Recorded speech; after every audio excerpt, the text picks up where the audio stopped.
All right, you guys ready? Yep. George, good? Got me?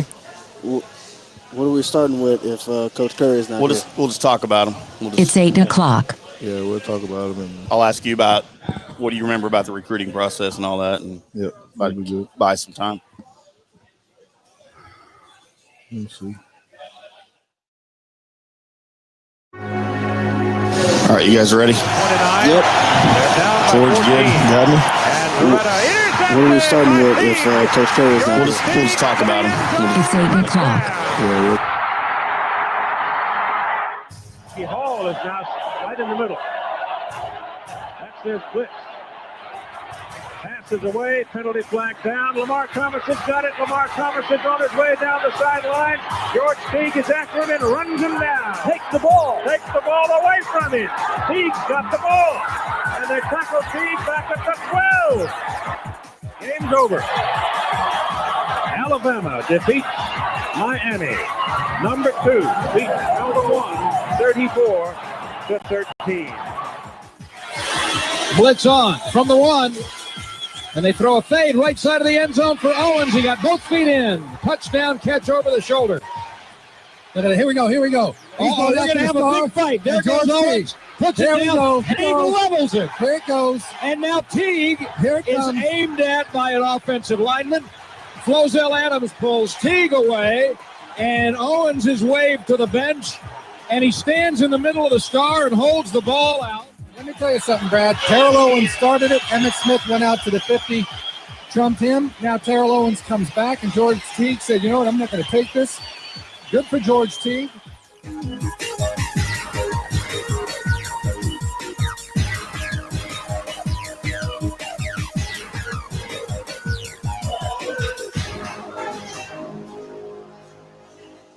Hello, everybody, and welcome into another Teague's Take podcast live from the Maverick Bar in Carrollton, Texas.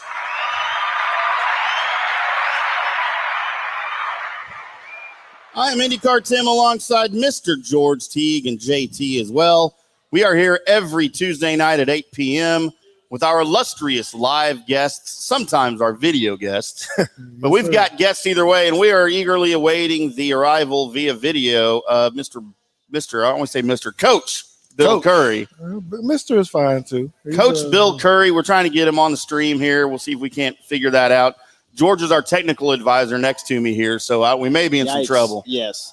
Well, I worked it out last week. You did work it out last week, for sure. Antonio Langham, so, you know. But we've got Coach Curry waiting here. As soon as we get him on, we're going to talk to him about George and his time at Alabama in the SEC and his time coaching pretty much everywhere he's been. He's had quite a carousel of coaching opportunities, and it's pretty impressive. Well, and I'm very thankful, you know, for all of his coaching career, and particularly him being in Alabama and coming to seeing something in me and wanting to recruit me. So I'm looking forward to being able to talk about that and see just I don't know what he saw in the old young Teakster, who was 5'11". I think I probably fudged my weight. I probably was 175 pounds, 5'10 and a half, 175 pounds. So what's your earliest memory of him or anybody from Alabama coming? Like what grade were you in, and what's your memory of that? They started recruiting me in my 11th grade year. Is my position coach. He was a wide receiver coach. I'm drawing a blank on his name at the time. Just building a relationship with me and the family. And then, you know, Coach Curry didn't start coming around until senior year. And then made the home visit. And, you know, I talked to him on the phone some, but once he made the home visit, that's when I knew I wanted to, to commit. He was just so motivational like that. What was some of the competition that they had recruiting you? Well, ironically, it was one of the schools he was at as well. Georgia Tech was my number 2 school. Auburn was in the mix until I took my visit up there. Maybe we're going to have a show on that. Did I tell you about that already?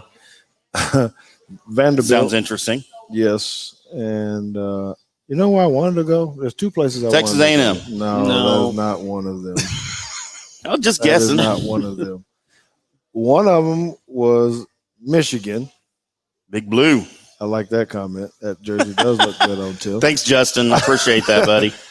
And so I want to go to Michigan Wolverines. I like Bo Schembechler and the blue and the gold. And for whatever reason, because I was born up there, I just felt like I needed to go. Sure. Give back. No, that makes sense. And the other one was Clemson.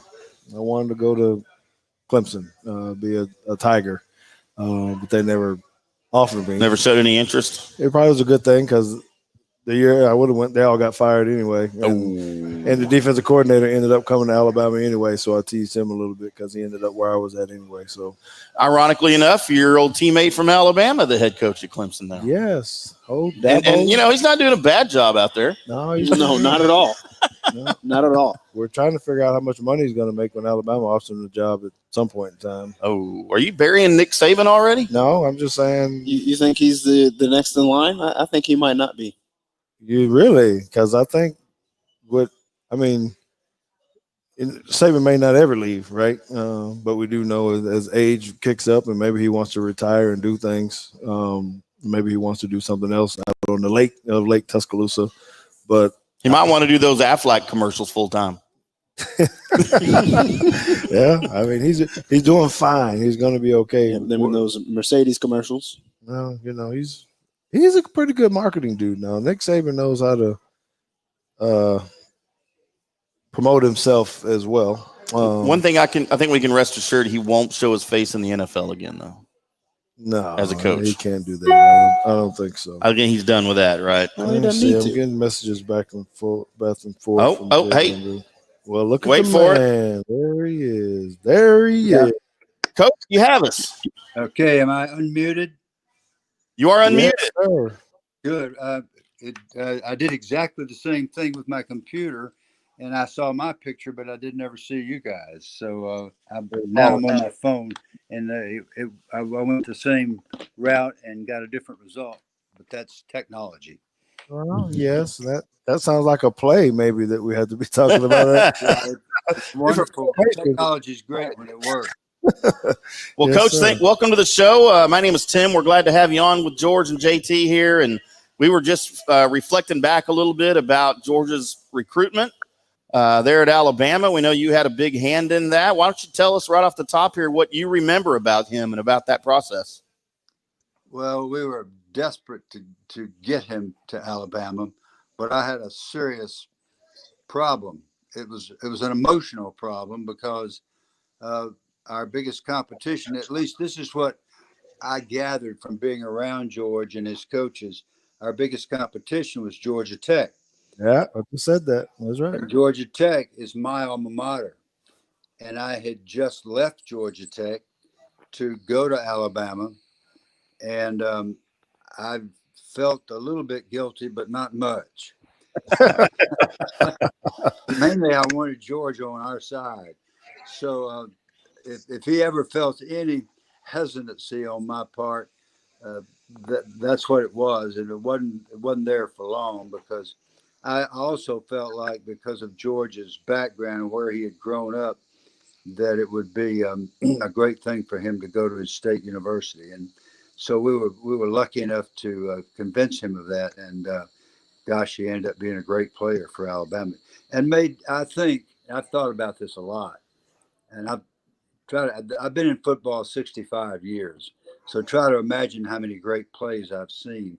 I think George made the single greatest play I've ever seen. And George, do you remember what you said when I asked you what you were thinking when you were running Lamar Thomas down from behind? No, I can't say I have that kind of memory. But I said, what spurred you? What was on your mind? You said, he was my man. He was my man. He's your assignment, huh? that is true. That is true. Fear will drive you to do things that don't seem, capable, right? Yeah. And so, Coach, I do want to say, to you personally, because I have, thank you for all the patience and desire and will to have me come to Alabama. It truly was life-changing.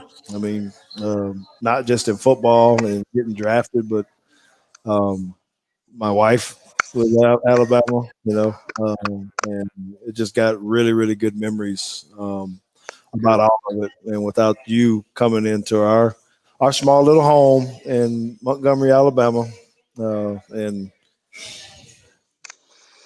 putting the words down on me. And you didn't make me come to Alabama, but you put some pretty strong words, and I'll never forget, Coach, the pressure that a head coach can put on a guy when they say, "So are you going to commit?"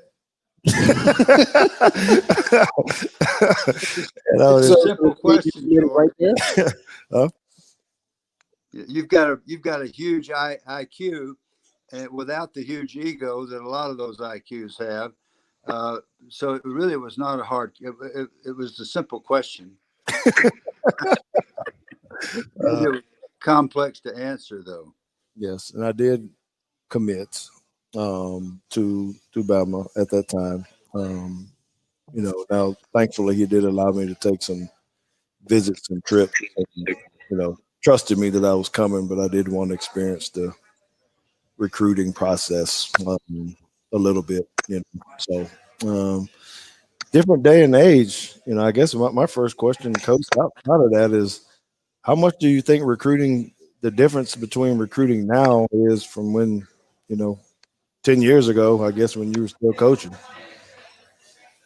It was starting to change when we went to Georgia State because of social media. It seemed there were strict rules. We were allowed to call you, I think, once a week during the recruiting process. We were allowed to come to your school and see you, I think, 3 times. I'm trying that. I think those numbers are pretty close to what the recruiting rules were at the time. And then when we got to Georgia State, the NCAA still didn't know what to do about these cell phones, this thing I'm holding in my hand. And so they made a rule that you couldn't text recruits.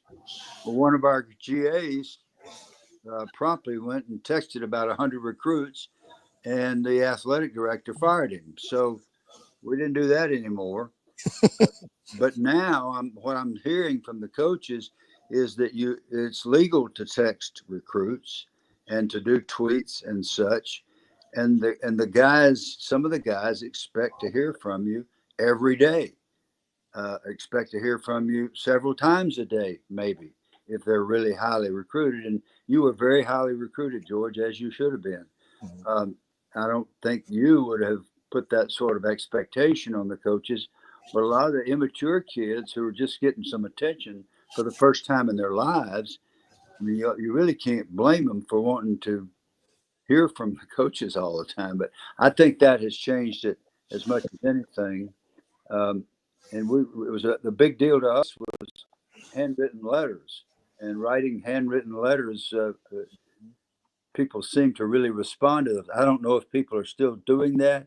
I imagine it's mostly texting and social media now. But again, I'm not sure how much all that's changed. What I do hear from the coaches, though, it's gone from maybe a 85 hours a week job to a 100-hour a week job to just get your job done.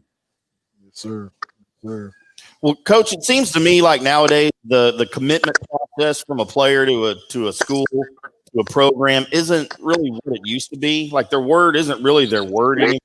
I don't know if we're just hearing about it more, so I'm just more aware of it. But it seems like back then, when a player committed verbally, you got a verbal commitment from a player, they seem to hold on to it. It's more, and it seemed to mean more. Do you think that's the case? Have the players changed and the relationships with the programs changed, or is that just now that we're more aware of everything because of the social media?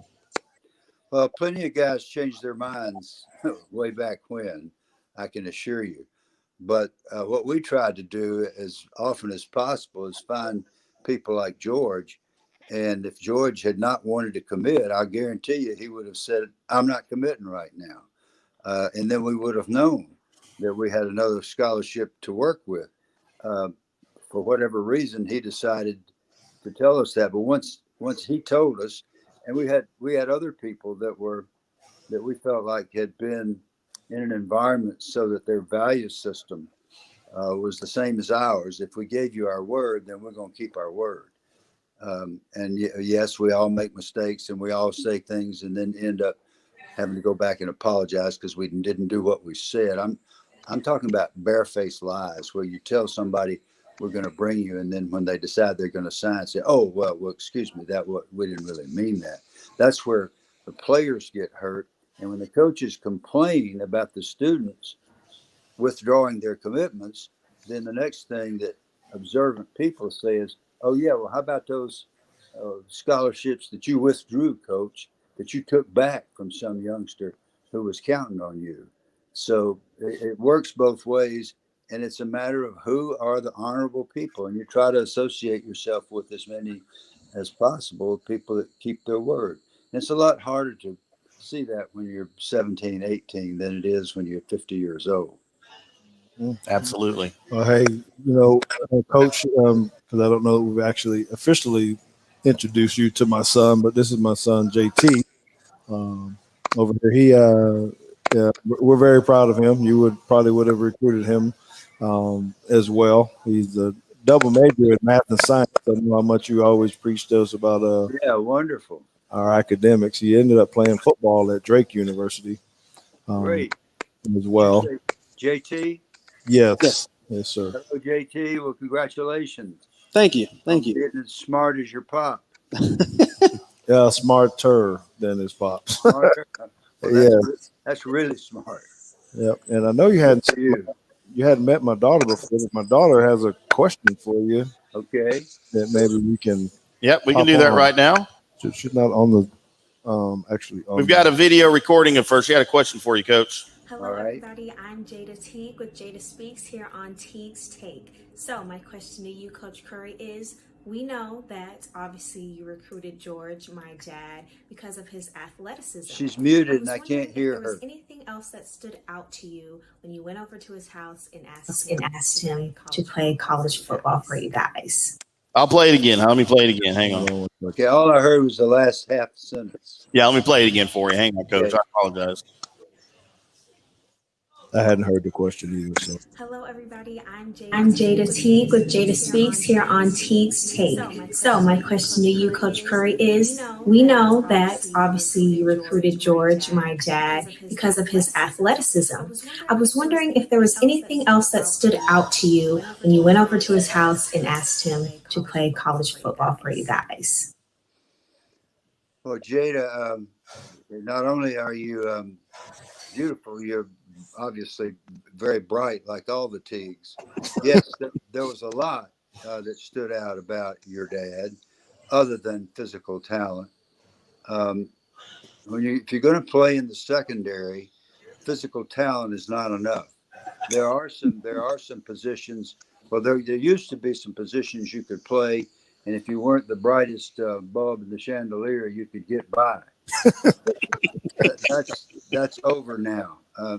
Even the D linemen have to be able to think because they line up so many different ways, and the O linemen have always gotten the short end of the stick, and the people have laughed at us, saying we were the dumb guys when maybe we were football wise had to be the smartest to know all the blocking combinations. But for secondary players and people like your dad, we had to have people with really scientific minds, and that's exactly what George Teague has.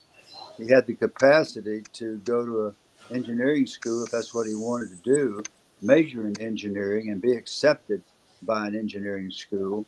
And he also, there are guys who can do that, who can't interpolate, and meaning to take that knowledge on the football field and know when they're in a cover 3 and a cover 2, and know what the difference is when they're in man coverage.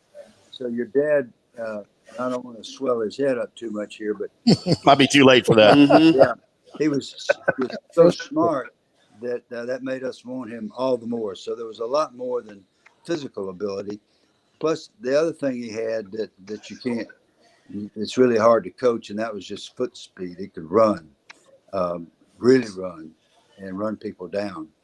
And playing back there in free safety in the secondary, it's crucial to have a guy like that. So those of you listening and watching that don't know, Coach Curry played center. He was an offensive lineman himself there at Georgia Tech. So there's his background of why he can defend the offensive lineman. Won some Super Bowls too. My job was to hike the ball and be run over slowly. Anybody can do that. Oh man! So the Green Bay Packers. You know, I spent 3 years up there, Coach. How was your time with the Packers? Did you get drafted up there? How did you end up with the Packers? That was your first team? The NFL had 20 rounds in the draft in those days.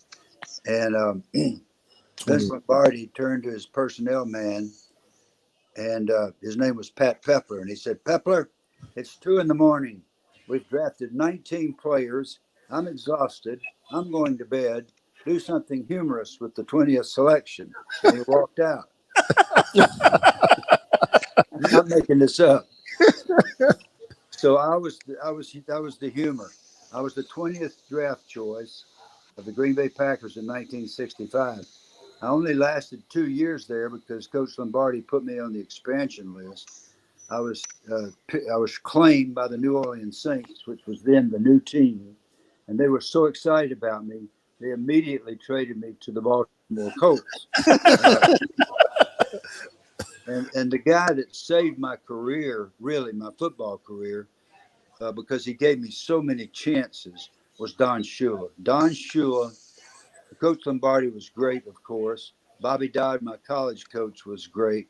But Don Shula saw something in me that I did not see in myself, and he kept lining me up and giving me chances until I earned a spot. And so I had a long career in the NFL, and I did get to play in some of the biggest games, and I owe it all to him. I really do. So that what looked like a bad thing ended up being a good thing for me. So how much did you weigh when you were playing line? Because I know when you were coaching me, and the first time we talked about you playing O-line, I mean, it seemed like you were 185 pounds as the head coach.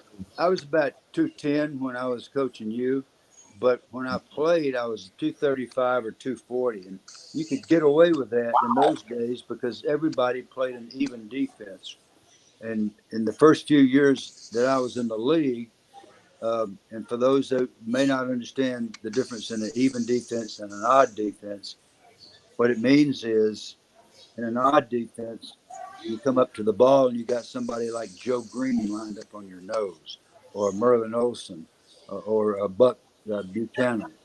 In an even defense, the big defensive tackles are lined up on the guards, and the middle linebacker is lined up off the ball, and the center mostly chases him and picks up blitzes. So it was more about quickness and knowing the game plan and knowing the calls and getting the line and the right blocking stuff than it was about being big.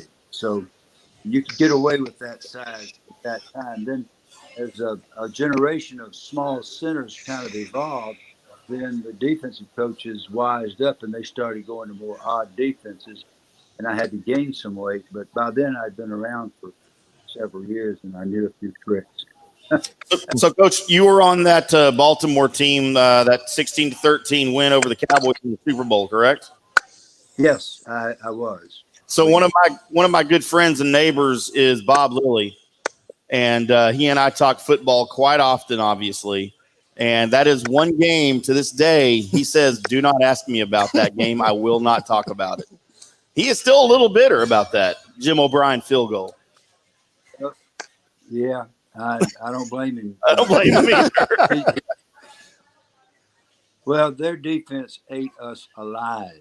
I mean, Bob Lilly dominated the game. I had our left guard, and I played together for 6 years, Glenn Ressler. He was an All-American from Penn State and a great guy and a very good football player. He comes to me, about the middle of the second quarter. He never said a word. Ressler, we call him Clark Kent because he just didn't talk. But he could flat play football. He comes to me and says, "I can't block Lilly." I said, "You got to block Lilly. That's your man." And Bob just played lights out. Their whole defense did, but so did our defense.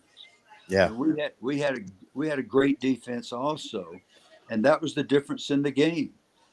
They made a mistake late in the game, and O'Brien managed to kick the field goal, and what I remember about Bob's response, because I always kind of watched him because I admired him so much, it was his headgear flying 25 feet in the air because he threw it to the ground so hard. NFL Films has a great shot of that. But you don't need to talk to any of us about Super Bowl III either. That game against the New York Jets, because we had a chance to be known as one of the great teams of all time, and we blew it. And the Cowboys feel the same way about their team, that 1970 team, and I don't blame any of them. We won that game because we got a break at the end. Super Bowl III. Did y'all hear that? Mm-hmm. Super Bowl III. Super Bowl III. Yeah, that's the last time. Came back the next year and beat the Dolphins. That's the last time we mentioned it. Coach, somebody that's one of the viewers here asked typing the question for us. Old Justin says, can you have Coach Curry talk about how he reconciled with Coach Lombardi? Well, that's a very emotional thing because when I went to the Packers, I had been playing for Coach Bobby Dodd, who is this wonderful Southern gentleman. And he was also tough as nails. He's the only reason I graduated from Georgia Tech. I cut one class while I was there, and he ran me up and down the west stands till I couldn't stand up. About the 50th time I ran up and down those stadium steps, I decided that chemistry at 8 o'clock in the morning was a beautiful thing. And I never cut another class. That's the only reason I got out of that place. So I thought that's how everybody was supposed to be.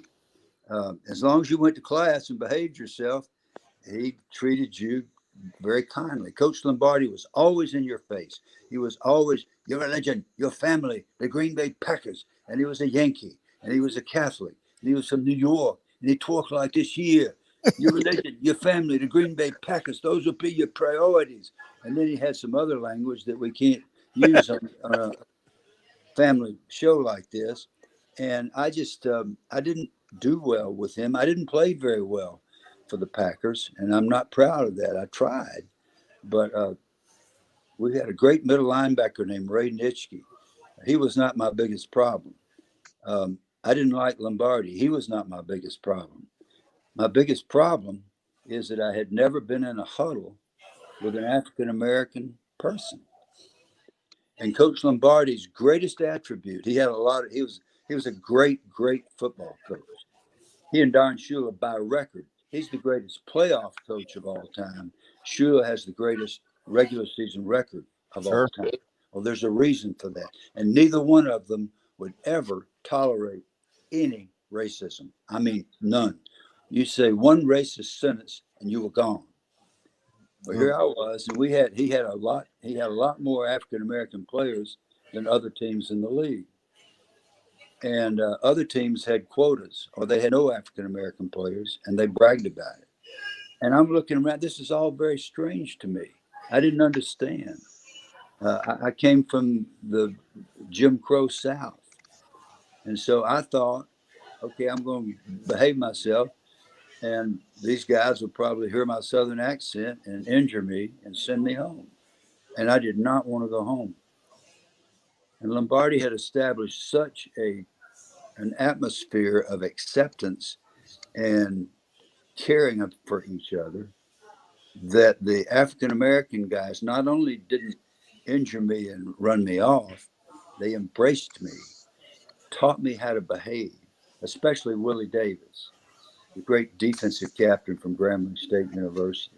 Took me aside. He said, you got a chance to make our team. I know you're the last draft choice, but I'm going to help you. I said, you're going to help me? He said, yeah. When Lombardi's screaming in your face and Nitschke's tearing your head off, which they did, you come find me and I'll get you through it. Well, he didn't just help me play in the NFL for 10 years. He changed my life. I never looked at another human being the same after that experience. So fast forward now. I've gone to the Baltimore Colts. I'm very bitter toward Vince Lombardi. When we went to Super Bowl III, I was the only player there that had played for Lombardi and Shula. So I got a lot of interviews, and I wasn't used to being interviewed, and I was an idiot, and I shut my mouth off. And I talked about how I thought Coach Lombardi was abusive and that he's talked about being a Christian and all that, and went to church every day, but that's not how he acted. I was judgmental, which none of us is ever supposed to do, ever, at all. And the next thing I knew, he was on his deathbed a couple of years later in Washington, D.C. And another one of my teammates, Bob Long, I was in Washington working for the Players Association because we were just becoming a Players Association. And he said, I know you're in town, and Coach Lombardi's in the hospital at Georgetown. He's dying, and you and I are going to go see him tomorrow. I said, no, no, we're not, because they wouldn't let me in the room if I went over there. He said, I know where you are, and if I have to drag your big, you know what, out of the room and to the car, I'm taking you, and you and I are going to see Mrs. Lombardi and Coach tomorrow morning. And I'm eternally indebted to Bob for doing that, because I didn't have the guts to do it. So we get off the elevator, and Marie Lombardi's standing there talking to Sonny Jurgensen, the Redskin quarterback. And I was terrified. I was more terrified to see Marie than I was Vince, because she had always treated Carolyn and me like her own children. And I knew I had embarrassed her, and I was wrong. And she hugged me. She said, come on, Bill, let's go see. She called him Vin. Let's go see Vin. So we walk in the room, and I'm shaking like a leaf. And Coach's right arm was all full of IVs. So I took his left hand, and I said, choked out something like, Coach, I said some bad things, and I'm very sorry. I was wrong, and I came here to apologize and to let you know you've meant a lot to my life. He didn't bat an eye. His body was emaciated, but his grip was firm. His eyes were sharp. He looked me right in my eyes, and he said, Bill, you can mean a lot to my life if you'll pray for me. Oh, wow. Well, I promised that I would, and I had to leave the room. It was so emotional. And we walk out of the room, and Marie follows me out there, and she grabbed me and said, why'd you say all that stuff? I said, I'm sorry. So I prayed for Coach every day, and begged God's presence with him. But what he had done, so what had he done? What had the great man done for the terrified kid that had made a bad mistake?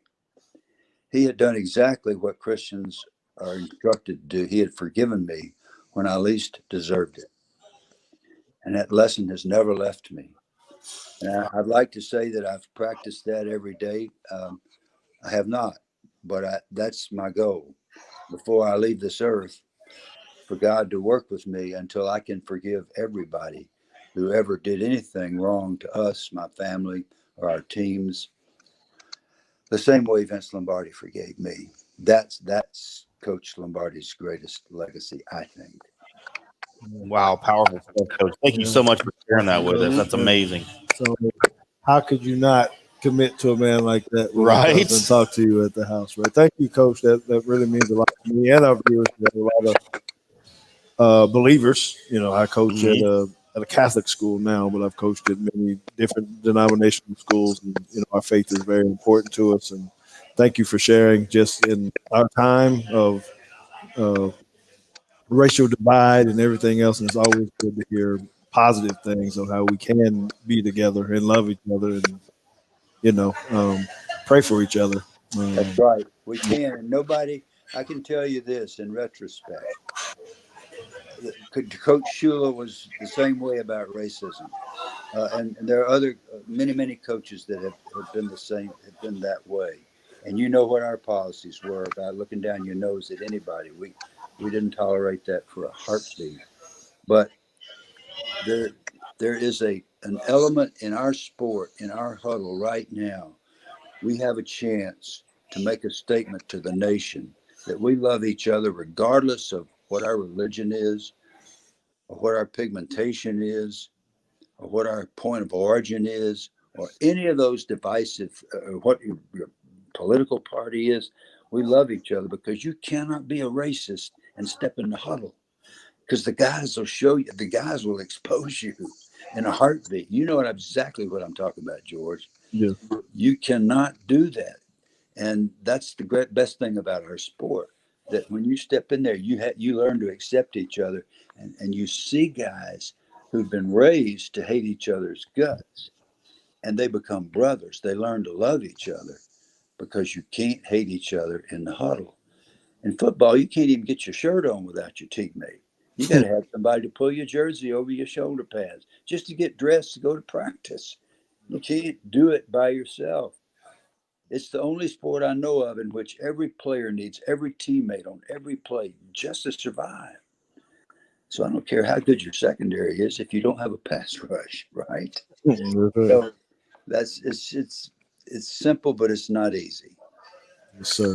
Yes, sir. Very nice. Well, I do thank you, Coach. And yeah, we appreciate you for popping on here, Coach. I think we're going to cut you loose because we've got to get into some Dallas Cowboys talk, unfortunately. Oh, that's good for you. And listen, I did this for George, but this is way past my bedtime. Mine too. I would do anything for George. And George, thanks for having me on. It means so much to me, selfishly, as a person my age. Thank you. It means a lot to me too, Coach. And I'm still gonna take you up on your offer to fly out here one day so you can talk to my football team. It would be a privilege. That'd be amazing. All right, Coach. Thanks so much for popping on here. We'll catch you on the road. Thank you so much. There he is, guys. Coach Bill Curry. All right. Thank you, Coach. Wow. You didn't tell me it was going to be like that. Well, now you really want now you taking pride in that jersey for real. Like you're going to take that jersey off tonight, though. You ain't going to keep it now. But anyway. Oh, wait. I don't get to keep it? It's got my sweat on it now. Well, you can at least wash it first. Okay, I might do that. No, because I know if it gets home, we're probably not going to get it back. So, but man, that was amazing. I do have to, give him major props. You can see, like I said, why, when the motivation that he has and the obviously football knowledge and everything else, and for him to come into our house after you listen to that, to be able to come into Montgomery, Alabama, sit down in our living room with my mom, my dad. Consuelo was there as well. It's just there was really no way for me to not want to go play for him. Unfortunately, he was only there the 1 year, as we were talking about pre-show, because I didn't even get to tease him a little bit, because now I know why he was so strict on us with our school and how he made sure we were in class every single day. He had different methods. That Dawn Patrol, all you Alabama guys know what Dawn Patrol meant, that 5 a.m. workout in the lower gym. Oh, my gosh. He made sure that there was no way you're not going to go to class, So thank you to him. I appreciate that. And I know we got a few bills to pay here, so let's take us a short break and get back to it, talk some Cowboys, and let's do it. There's no way we're not going to talk about the Alabama-Texas A&M game. We're kind of up against it time-wise. I really don't know how much time we got for A&M, and I'm just kidding. Of course, we'll get into that. This is Teague's Take, live from the Maverick Bar in Carrollton, Texas, 1616 West Hebron Parkway. We are here every Tuesday night at 8 o'clock, going sometimes till 9. We'll probably go a little bit later tonight. It happens. Come on out and join us. Have a good time. Have some drinks. They got a great menu here. Some great waitresses, great bartenders. We'd love to see you out here every Tuesday night. Come by, say hello, do some elbow bumps. But we're going to take a quick break, as we mentioned, and we'll be back right after this. ProfoundSites.com for your personal and commercial needs. Websites built, repaired, secured, maintained, and found. Brent Thomas and ProfoundSites.com provide e-commerce development, website development, online marketing, web, mobile, and e-commerce consulting. With over 10 years experience, Profound Sites is responsible for creating GeorgeTeague.com, where you can hear Teague's Take with George Teague every week. Brent Thomas and Profound Sites can take you through the entire pain-free process of building your new website. From initial discussion to planning, design, to coding, and making your site live and discoverable on the internet. Contact Brent Thomas at ProfoundSites.com or email him at brent@ProfoundSites.com. Hey, this is IndyCar Tim. I want to talk to you about the Maverick Bar and Grill in Carrollton, Texas. It's North Dallas's premier sports bar and grill located at 1616 West Hebron Parkway. It's 16 minutes from just about anywhere in the DFW Metroplex. With all of the live action on dozens of TVs and the big screen, it's the place to hang out and watch the return of sports with all your friends. Friday and Saturday nights, you'll find the best live music in DFW right there at the Maverick Bar. And of course, on Thursday nights at 6 p.m., you'll find Teague's Take broadcasting live with Alabama and Cowboys legend George Teague. Come hang out and be part of the show. Check out the Maverick Bar and Grill in Carrollton, 972-492-7500, or on the web at themaverickbar.com. Need a one-stop shop for Cowboys news and happenings over at the Star in Frisco? Click on over to cowboyssi.com. Featuring Mike Fisher with 30 years experience covering America's team. It's the most popular of all the Sports Illustrated sites and home to the Cowboys Blitzcast podcast. Cowboyssi.com is the place to get inside your Cowboys. With such a talented team of writers and reporters over there, you'll always know the latest about personnel and roster moves, salary cap issues, and draft class status. Click on over to cowboyssi.com and always be in the know and get the inside scoop on America's team. Increase time inside your home, noticing all the little things needing attention? Let Repair Resource be your one trusted contractor to tackle all of your home repair needs. They do it all: electrical, plumbing, drywall, painting, and flooring of all types. They can even handle your exterior needs, like fencing, patio covers, concrete pads, and decking. No job too big or small. Repair Resource does it all. Call them at 972-415-1198 or visit them online at www.repair-resource.com. Hello, Teague's Take fans. This is IndyCar Tim, and I want to talk to you about our good friends over at Meat Church. Do you need to take your barbecue and grilling game to the next level? Check out the great line of products from Meat Church Barbecue, from seasoning and rubs to full-blown recipes for things like pork belly burnt ends, smoked queso, beef ribs, smoked bologna, and Texas-style brisket. Meat Church has what you need. If your barbecue and grilling game is lacking, check out their barbecue classes and other events. They'll help you raise your game to impress friends and family. If you're in the Waxahachie area, please check out their store at 205 West College Street, or give them a call at 214-980-1063, or head on over to meatchurch.com for locations near you where you can get all their great products, or order directly online at meatchurch.com.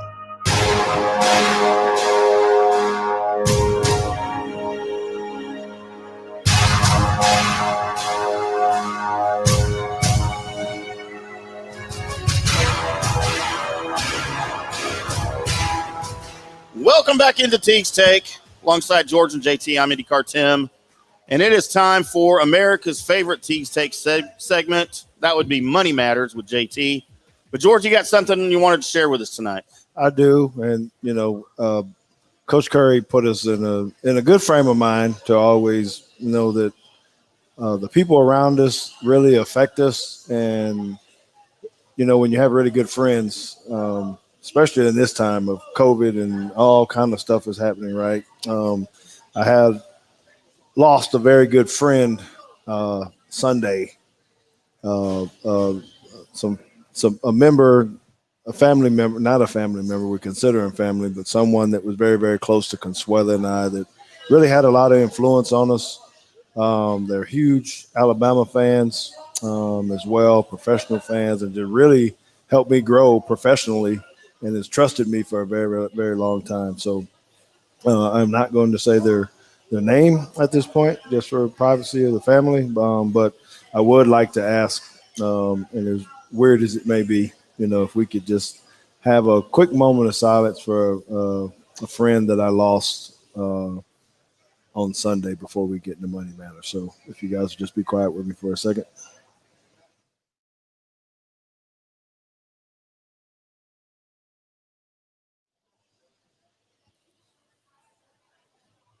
Thank you very much. Again, we don't want to take people for granted, our friendship for granted. Consuela and I even talked about it. When you leave someone's house or your friends and you just automatically assume they're going to be with you the next day or the next hour, and you've just seen them or talked to them and then they're gone. It's very hurtful, right?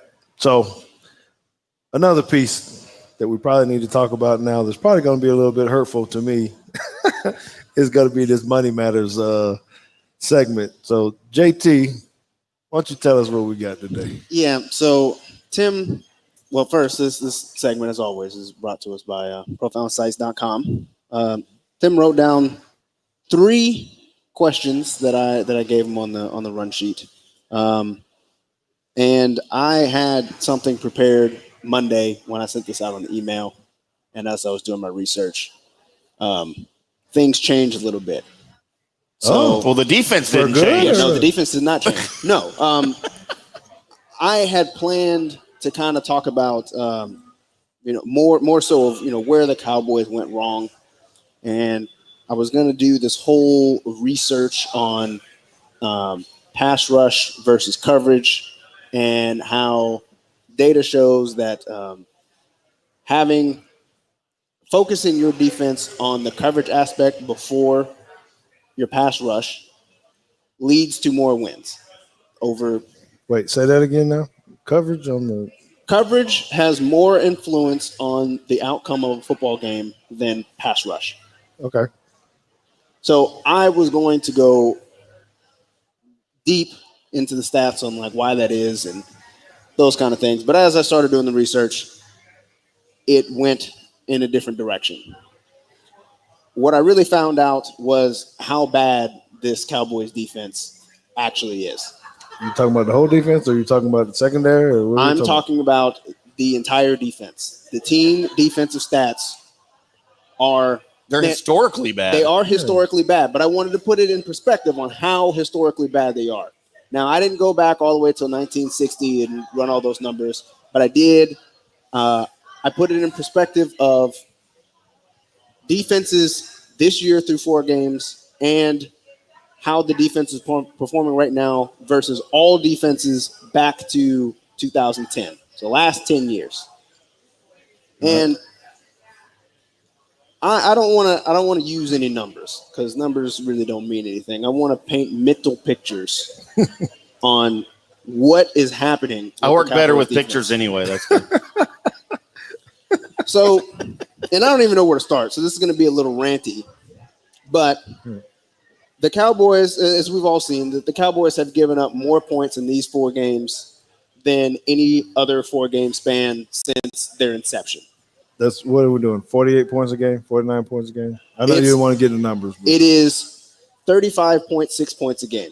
Okay. So the average defense is giving up 25 points a game. So basically, take the average defense, tack on a touchdown and a field goal, and that's how many points the Cowboys are giving up to date. If the season were to end today and you took that 35 points, they would actually be the worst defense of all time. And it's not close. It's not close at all. They are giving up, through 4 games, they have given up over a mile of offensive yards. And if you think a mile is not really that far, think of 15 football fields stacked end to end, and that's how many yards they're giving up per game. That's 1,600 yards, Tim. But anyway. 1,700 yards. Yeah. I was looking something else up. So then I went back and looked at the 2015 defense when they went 4-12, and I said, well, when they went 4-12, surely, that there had to be. When did they go 4-12? 2015. Did they really?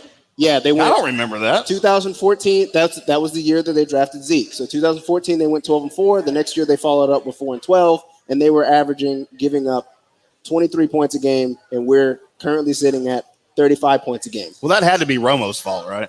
Of course, that was Romo's fault. That's how it's worked. We've given up. We're tied for the second worst of passing touchdowns allowed. You know who we're tied with? The Browns. You know who's worse than that?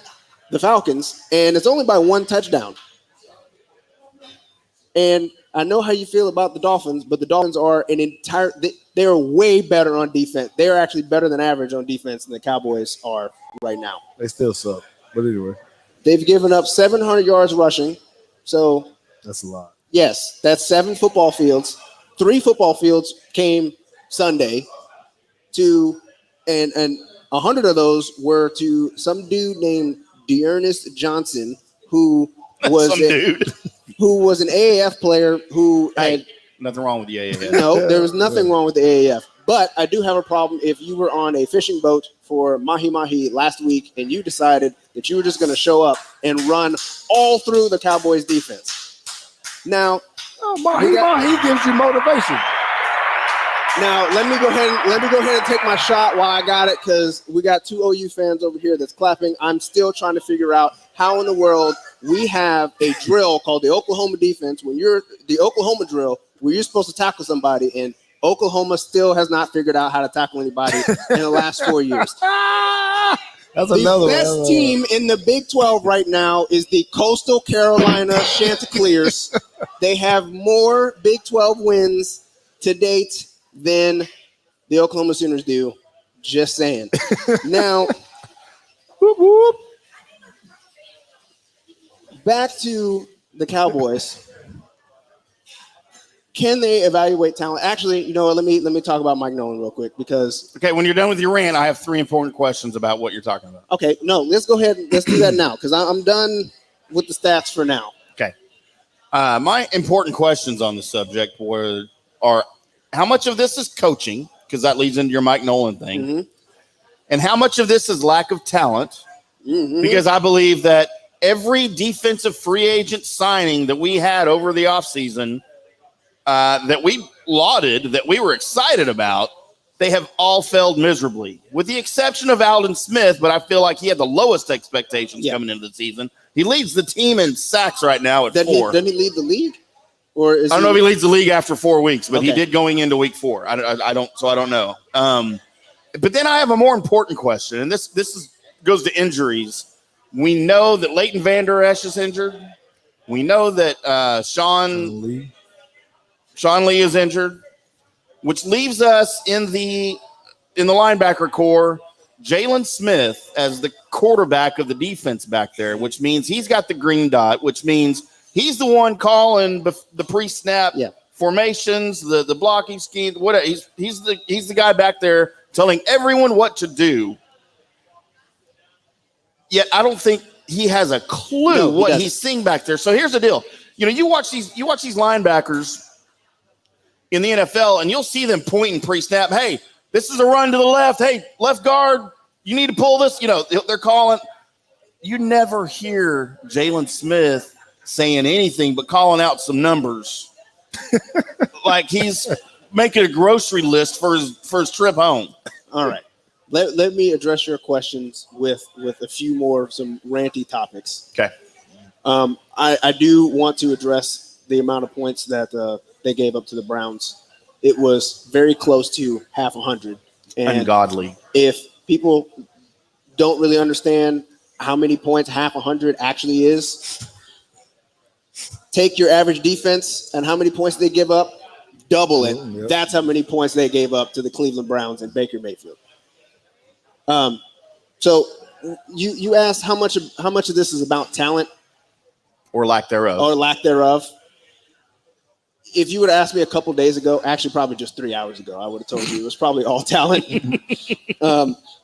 And after seeing Darian Thompson play at safety, and you know, I kind of told you last week to put some respect on his name.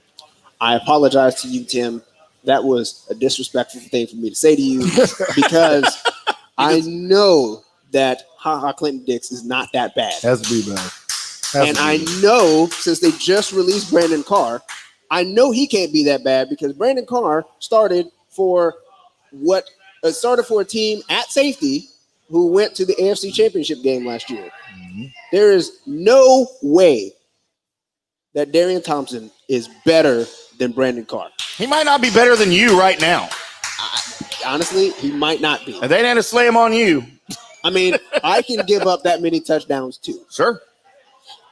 So then the coaching aspect. So this is what I saw today. I saw a couple of quotes from Mike Nolan via John Machota today.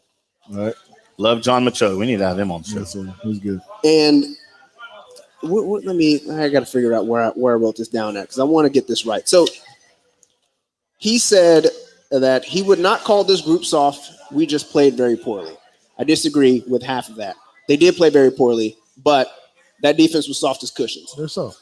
The reason I say they're soft as cushions is because I saw defensive linemen making tackles 10 yards down the field. There's only two ways that this can happen. Either defensive linemen are getting pushed 10 yards down the field, and that's where they are when they make first contact, or they're running past the defensive lineman and the linebackers, and somehow the safeties still have not come down to stop a 10-yard run, and we got some defensive lineman chasing somebody down to tackle him for a first down. Probably pulling around on a stunt and saw him run past him, and he chased him down. Isn't that talent, though, that you can for that one guy? Yeah, for that one guy. That one guy. The second thing that I saw that John Machota reported was that the Cowboys grade their defenders on 3 criteria, which seems like plus, minus, and a no grade. Winning effort, losing effort, and just did your job. I have a problem with this. I thought they graded him on shoe size, sock color, and skin texture. I had a problem with this. Soft skin, you're starting. And my mother will like this, and she'll probably be a little bit mad too because she was mad the other night. But they're grading them basically on effort, not results. So the quote that I had, I didn't tweet because I really didn't feel like being that dangerous, man. I didn't feel like being that. You were tweeting a whole lot more this week than normal. Well, I was upset. I got to turn on alerts for JT. Yeah, he only doesn't tweet a whole lot. I know, and I was upset. And I almost tweeted this, but I decided not to. I decided to wait. My quote was, effort alone does not win you ball games. You can play hard, but still be trash. I think that sums up the entire Cowboys defense through 4 weeks. Hey, Ryan Leaf played hard. He was trash. Yeah, and he was. He was bad. Oh, I'm sorry. We're going to have to get him on the show, too. Uh-oh. Well, he played for the Cowboys, too. I was going to say, you didn't play with him. I did. Did you? Uh-oh. Did y'all intersect? That little short time he was there. Oh, the boy. 4 games that he started or whatever it was? Terrible. Yeah, I know. I was watching. You're not selling the show on him right now. No, he extended my career. Dude, no, you know what, though? He's a good analyst. He extended my career. He is a good analyst. Well, you know what they say, those who can do and those who can't teach. So there you go. Good analyst. Look at Chris Collinsworth. Yeah. Right? Terrible receiver. Yeah. So I had a list. I had a list of 3 coaches that I thought needed to be fired coming in, or coming in From the Cowboys? No, just in general. Okay. Dan Quinn, Adam Gase, and now I'm adding to the list Mike Nolan because not McCarthy. Not McCarthy. It's on yet. Nolan, right? Yes, because of this quote. Mike Nolan doesn't understand why Jalen Smith gets so much criticism. I can't say he's had a bad game. He's had a game that he's had a losing effort. All of his games have been do your job or a little better. That's crap. Do you know why he is the defensive coordinator for this team? He's buddies with somebody. He must be. He's buddies with Mike McCarthy because when Mike Nolan was named head coach in San Francisco, he named Mike McCarthy his quarterback's coach and gave him his first technical upgrade in coaching. This is payback? Dude, it's a terrible idea. He has never had – go back and look at Mike McCarthy's defensive rankings in any defense when he was a coordinator. He's never had a defense Mike ranked Nolan? higher – I'm sorry, Mike Nolan. He has never had a defense ranked higher than 26th in the league.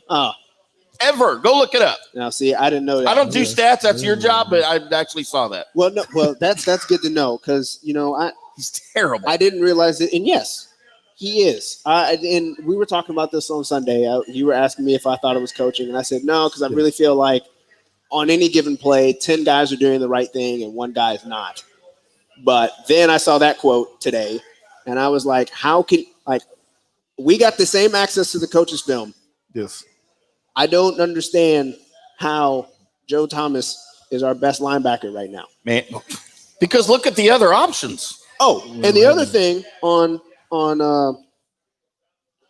talent and evaluating it is I don't understand how you have a safety that gets pulled mid-game the week before and a right tackle that gets pulled the week before because of poor performance, and then you trot them out again as starters the following week. Put them right back out there. Against a better defensive end, mind you, and then you decide, he is what we thought he was. He can't handle it. Take him out. And you pull him right back out. Do you want to know how bad this defense is? And we could go down several different avenues. Our leading tackler on this team right now is our rookie cornerback. Diggs? Diggs is our leading tackler on the team. Yes, because he's covering for all He's the guys that. they're throwing the ball at him. Ugh. No, they're not throwing the ball at him. He's covering for Jalen Smith, turning tight ends Chasing loose. everybody now. Yeah, I agree with that. So hit on the injuries. What do you think about the injuries part? You heard about coaching and about the talent. Do you think the injuries at the linebacker position got anything to do with how terrible they are? Is Van Der Esch and Sean Lee make that much of a difference? No, I don't think so. And the reason I don't think so is because if healthy right now, I would say that our best two linebackers are probably still Leighton Van Der Esch and Joe Thomas, not Jalen Smith. And I would agree. With Van Der Esch, I'm not sure where he's at right now because towards the end of the season, he was missing tackles that he normally makes. He was our best open field tackler.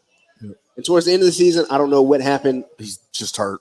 Those sure tackles that he normally would make, he was missing. And I don't know if he's back in a position to where he's still going to be making those tackles or if he even knows where he's supposed to be at. Because if Jalen Smith's supposed to be telling him where he's supposed to be at, we're in a world of trouble. And that was my point, though. If Van Der Esch is out there, at least quarterbacking the defense, he can at least give some instruction. Tell his guys on the line, tell his linebackers, tell his safeties what they need to be doing. But when does this go back to the coaches? Yes. When does it go back to the coaches and how you right practice now, and right what now. you have, how you got to? They should be able to recognize that he cannot do that. And that's why I'm saying this is where I finally decided it's got to be Mike Nolan because he is telling me, he's trying to tell me that Jalen Smith, it don't matter what he's doing, rather just is he trying or not. Trying is half the equation. You have to do after that. And if he's not, I showed other people, I need to show you, but those adjustments that the Seahawks were doing, they're running motion all over the place. Right. Jalen Smith's going the wrong way. Everybody shifting one way. Every single time. Jalen's going the other way. You got Joe Thomas pointing at Jalen, tell him, you have this other guy. Jalen's not looking at him, not listening to him, and then both of them run after the running back, and Joe Thomas is mad because Greg Olsen is sitting there open on a 4th and 3. And this is what I'm seeing every week. This is why we've got 49 points hung up on us last week. Well, there's somebody on the waiver wire, and this is where you're going to, can they evaluate? There has to be somebody on that waiver wire that has enough brain to get people lined up and get them going the right direction. So did you hear why Brandon Carr was cut with their reason? I heard Anthony Brown's coming off the IR.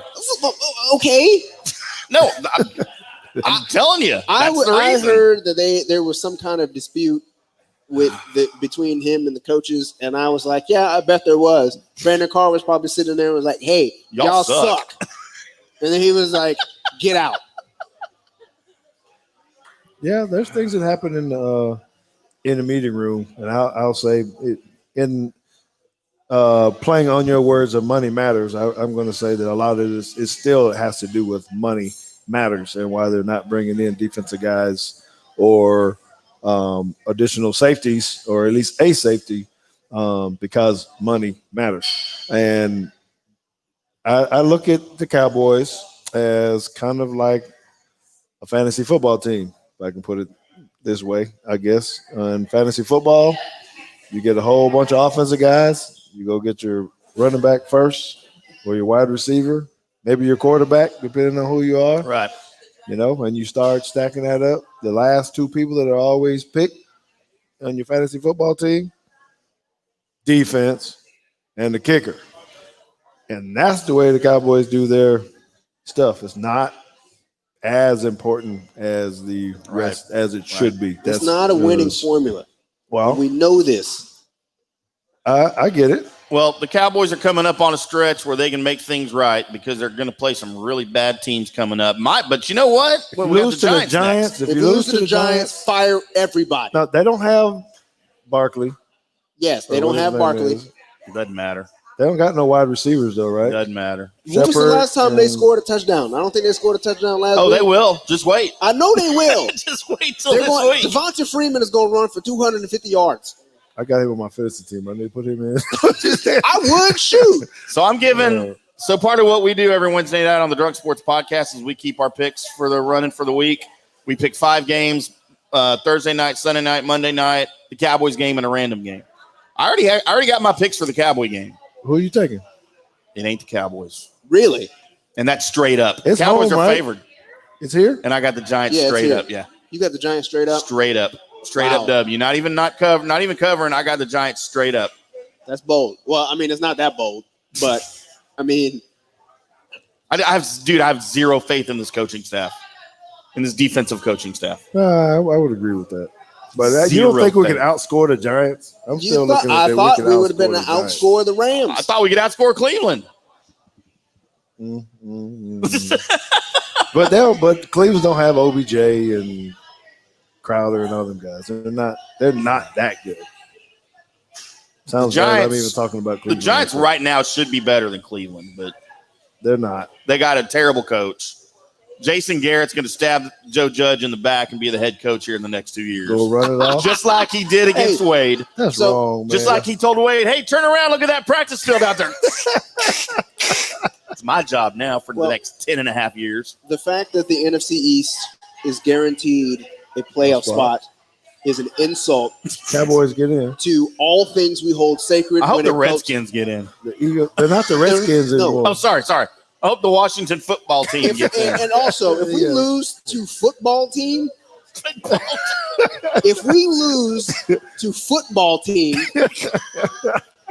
we need to reevaluate.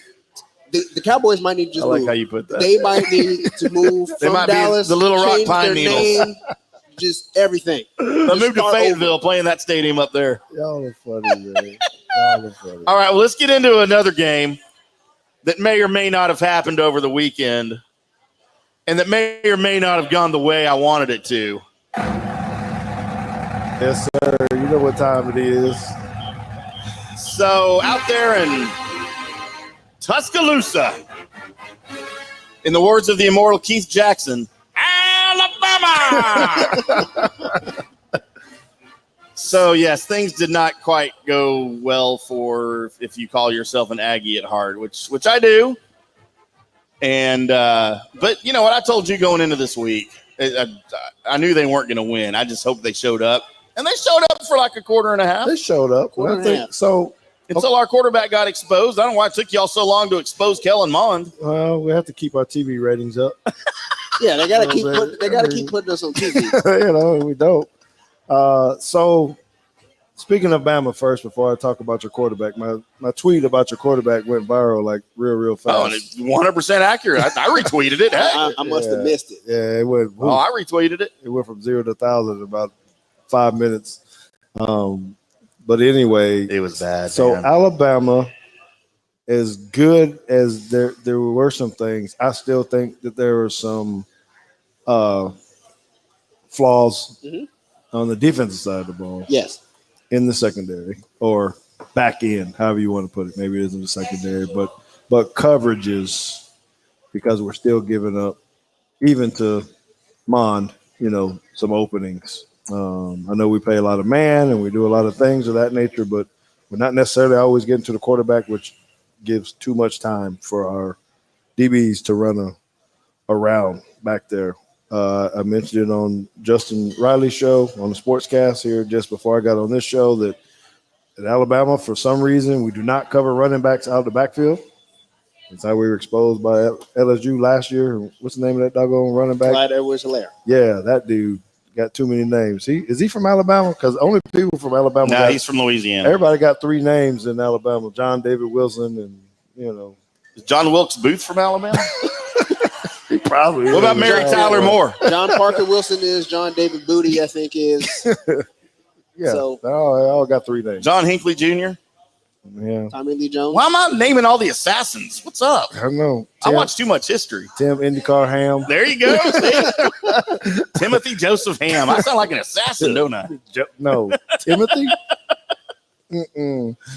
So, it's just that I still think to be elite, our and so we're having a big debate on what is an elite defense now, with the way the game is played, the way that the rules are made, where you can't hit Right. maybe your tackle or whatever. You're going to get fined. You're going to get kicked out of the game. So what is an elite defense now in 2020 compared to a few years ago? Well, it ain't in the Big 12, that's for sure. Well, that's true. That's You got to true. win games first. What, Big 12? Just anybody. Anybody. In the top half of the Big 12. So who's worse, OU or Texas? We're gonna find out. Texas. They play?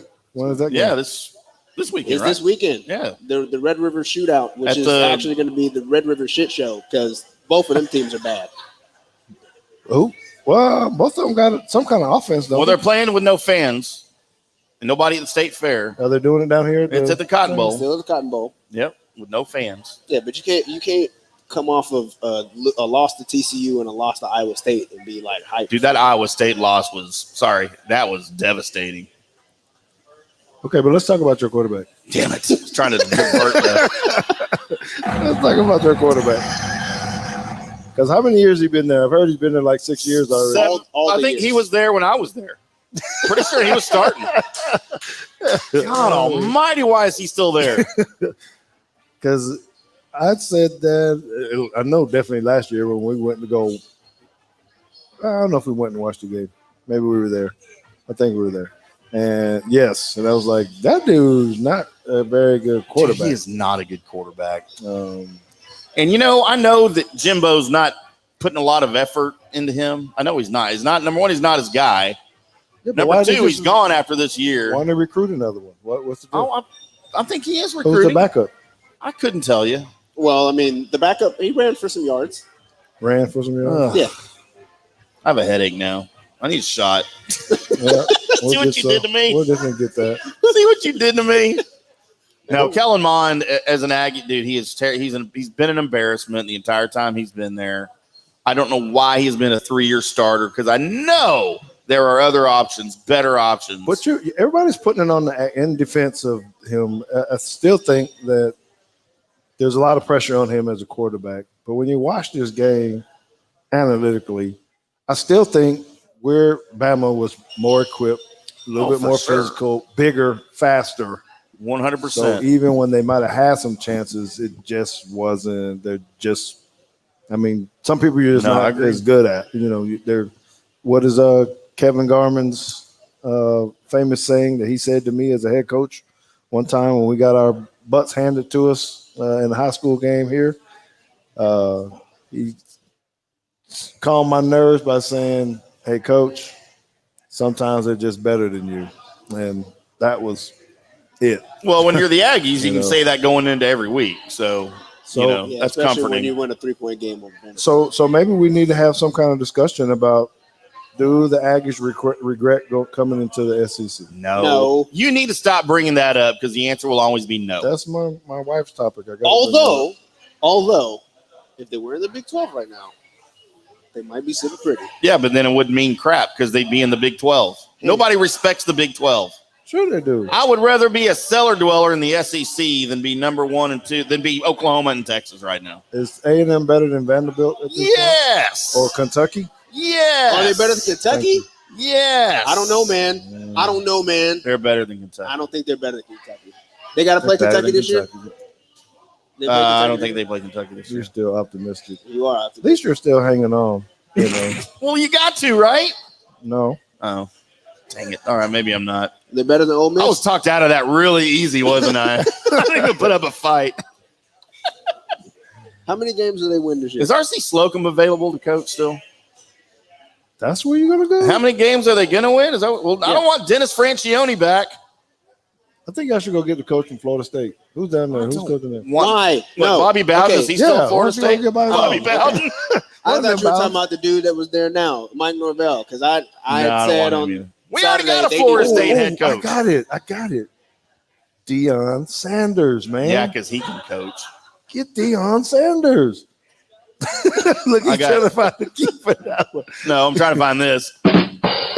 Yeah, Deion Sanders, the next head coach of Texas A&M. Oh, All you God. got to do is turn around the program a little bit. Yeah. Texas State. because you know if he shows up, Is he going to play his defense for us, his too? kid's gonna come play His quarterback kids can't for play you. Kid football. will come quarterback. His kids cannot play football. I've seen his kids play football. Okay, fun fact.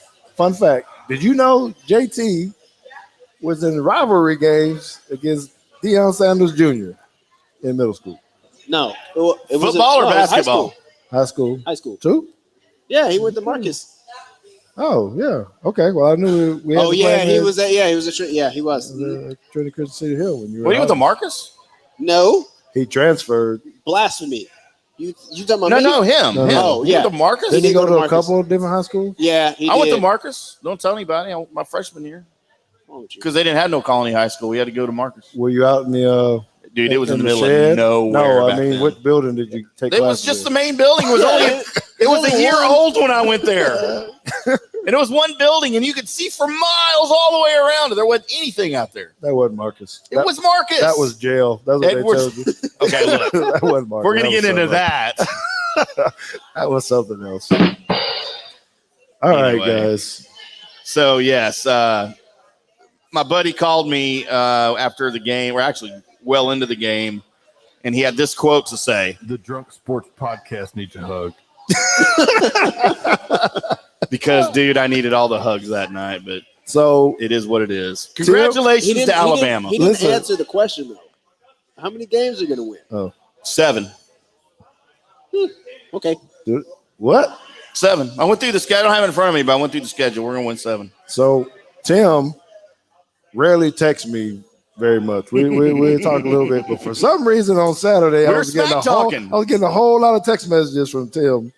I might have been at the local Rollertown Brewery up in Salina with my buddies Ben and Skin on 971 The Eagle. That's right. And, yeah, they may have been feeding me some ammunition. But, yeah. We got some really good guests out of the deal too. Yeah, we did. We did. So that's going to be nice. And speaking of guests, I do have to go ahead and say this now. You know who we're going to have on next week?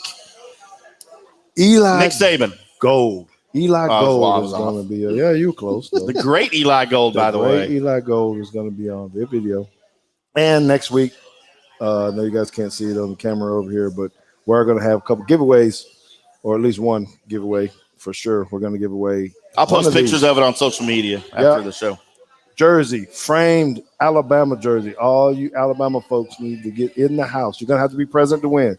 You got to be here. I know a lot of you guys are. How do I get one of those? Show up. Show up, be present to It win, is. put your name in the bucket, and after the show, like we did last time, George will draw a name, and then you got to be here to win. If you're not here, you don't answer, or you don't write your name legibly, you're gone, and we pick another name. You're out. But then you get to come up and take your picture with George, and we'll put it on social media, and we'll make you famous. Mm-hmm. Look, he said there's somebody out there. He knows. He's already claiming. He's got a jersey right over there for him. It's not in a frame, though. You're not eligible. He's family, though. I don't know if family members are eligible. And that guy with that LSU shirt on is definitely not eligible. Oh. You know, that's father-in-law. You didn't know. No, I didn't know. Look, he don't even know how to wear his mask. Look at his mask. Leave my wife alone. He got his. I got to pull that. He's got his mask over his glasses. That's that, man. Oh. All right. You guys got anything else before we wrap things up tonight? No. Yeah, the Cowboys are Predictions. the OU of the NFL. I think that's giving them They too will- much credit. They will have all the offense, no defense. They will make the playoffs, and they will lose in the first round. Going to make the playoffs. They're going to make the playoffs because they're going to beat football team twice. I'm still going with 2 wins. I'm going. They win the first round of the playoffs. Oh. They can't. I I'm going there. don't think they can No, I disagree. but because they're What? going to get That a they good can't? team. Or that they won't make the playoffs. Who you taking the Eagles? Consuelo wants your attention over there. Oh,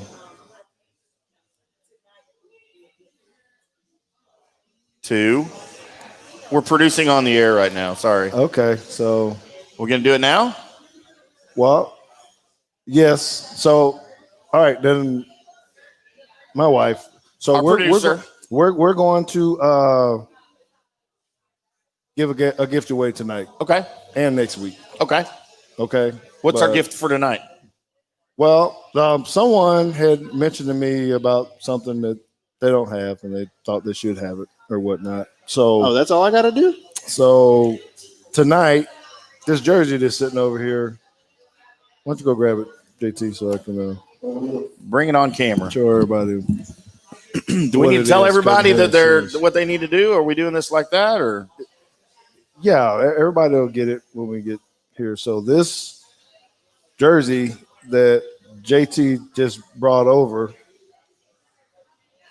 is for you, JT. It will be your first thing that goes into your man cave over there at your house. So congratulations to you, sir.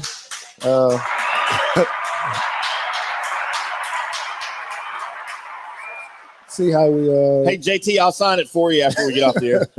Yeah, so that will be for you. You're so sweet. Thank you. Yeah, I appreciate that. We thought it would be a good surprise for you. Man, and I got to give mine back. Well, you got to get that one back because I got to get that one framed in a really, really big frame. Oh, there we go.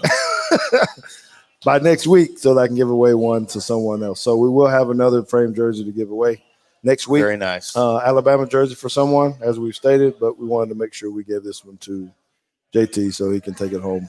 Very nice. Thanks. Let's go in the meeting room. Yes, sir. Right there yes, right there on the wall. Don't let the baby play with it. Yeah, we'll make sure that won't happen. Yeah. All right. Very good. All right. I think that's a good way to end it, brother. Now, do we have anything else? I don't know, Mrs. Producer. Do you have any announcements? Yes. Anything else? No announcements. All right. Who's Alabama play this week? Ole Miss. Oh, that's a Ole loss. Miss Lane and the Kiffin. Fighting Lane Kiffins. That might be an L. How is that going to be an L? For Ole Miss. Oh. Yes, I would agree with that. All right, we are Teague's Take. I'm IndyCar Tim alongside George and JT in his beautiful new framed jersey. A gift from a total stranger. Yes. We are live at the Maverick Bars. We are each and every Tuesday night at 8 p.m. We go for an hour and a half until George says we need to stop talking, which he just did. Next week, we will have another framed jersey. You got to be present to win. Get here early, get your name in the bucket, and come say hello to us. We'll also have Eli Gold as our special guest on video. And when you're here, if you're not watching the video, we've got the TV set up so you can see the video presentation and see what's going on. Don't feel like you're missing out. But once again, thanks to the Maverick Bar. We want to say thank you to Meat Church. Yes, we do. Thank you to Profound Sights. Thank you to Repair Resource, the Maverick Bar, and, of course, Cowboys SI. Thank you to Alabama for the beatdown they gave us in Tuscaloosa. Can't thank you enough. It was a lot of fun. But it's over, and we are out. #FireMcNolan.